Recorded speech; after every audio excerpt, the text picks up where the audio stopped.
Good morning, John McKinnon. Thank you again for joining me this morning for a quick chat. How are you doing? Thank you very well, Ali. Thank you very much. Great. Well, I wanted to just catch up with you because we had the start of season 2 earlier this week of Discussion Festival, and I wanted to talk a bit about dialogue and the importance of conversation. Tell me a little bit about how you're engendering a kind of a good, supportive, safe space to have these discussions. It's important because of the polarisation that we're seeing everywhere now, in England particularly, but across Europe and America, and places like India, that I thought it was important to try and create somewhere where there is a little bit more dialogue between people and disagree by all means, but disagree in a respectful way. So that was really about how we went about just designing the discussion festival, making it colourful, making it easy to move around. You're free to switch on your mic, turn it off, switch on your camera, switch it off, go on whichever table you want. Tell the joke table so people just go and have a laugh if they need, and just swap between anything, serious subjects like logics of sales to the fun of cooking Spanish food, and all in the same space at the same time. And that's it, really. And it's quite different to something like Twitter or Facebook, where we see conversations happening all the time, 24/7, every day. Tell me a little bit about the conversations that you are hoping to engender here versus maybe other platforms. Do you think the platform makes a difference? Yeah, I mean, we've got several platforms, and this platform was specifically chosen for the discussion festival because of the ease, actually, of moving around. But on Twitter or Facebook, when you get a beautiful conversation, especially not as much now, but when you first started, great. You'd learn loads. You enjoy joining up. You could just read other people's conversations. Then you can do that here as well. Unfortunately, trolls got involved, and there's polarisation, and there's reasons why people want to attack other people. But a lot of the time, these people are quite cowardly, the attackers. They don't really want to engage properly. So when you're face-to-face like this, it changes the dynamic. It makes it much more difficult to be totally negative. So the space itself becomes a much safer and more enjoyable space because you have to come out and be online, basically. Absolutely. I can hear your dog agreeing with you there. Yeah. She always barks if I'm in the middle of being interviewed. And we're just I think you're right. There's an element of choice here as well, which I think might help with creating safe spaces. I'm pulling out chairs here. I'm scrolling around.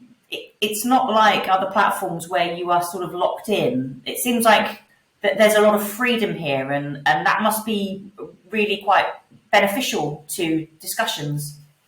Yeah. I mean, it was one of the big points actually learning when doing the original research after Zoom, how people felt trapped and they couldn't leave the meeting.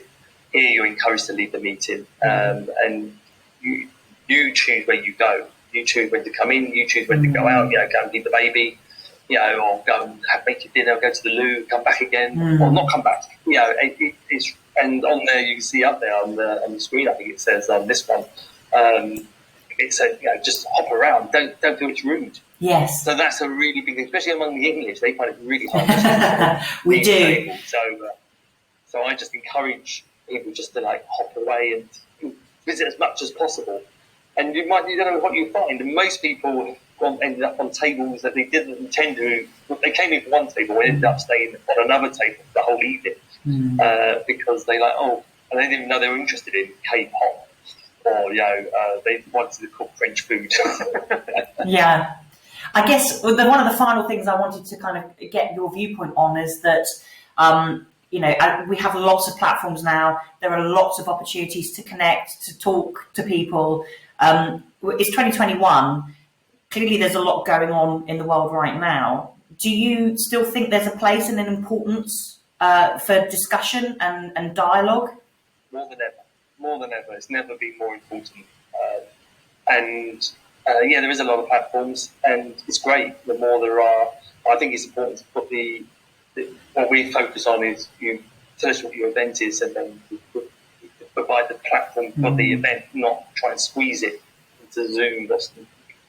And it's just trying to create some space which is relaxed, and that's really important both for the hosts and for the guests.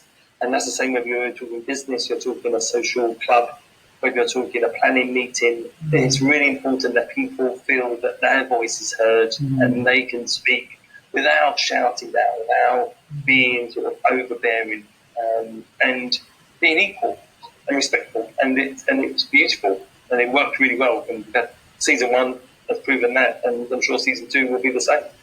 And talking to some of the hosts and guests, as I have done this week, it definitely seems like a safe place for robust conversation and challenge. But yeah, as you said, there's the word respect keeps coming up a lot when we're talking to people. Is that kind of a central kind of theme for you here at Discussion Festival?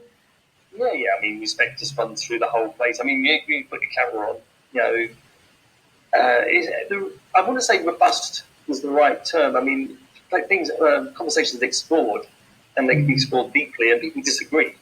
They disagree, but everyone leaves with the same, I learned a lot there. And actually, my view has changed slightly.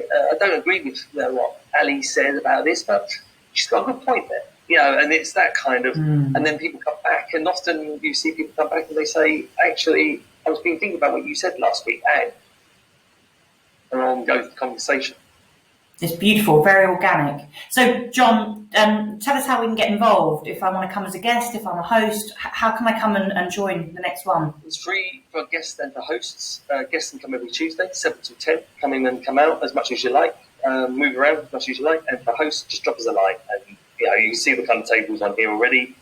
You want to got a focus group, you've got a new business you want to test out, you want to just meet some new people. These are those. There's a singles table now, if you're single. So. Perfect. I shall see you there next week. Thanks very much, Alex. Thanks very much, John. Take care. Bye. Thank you very much.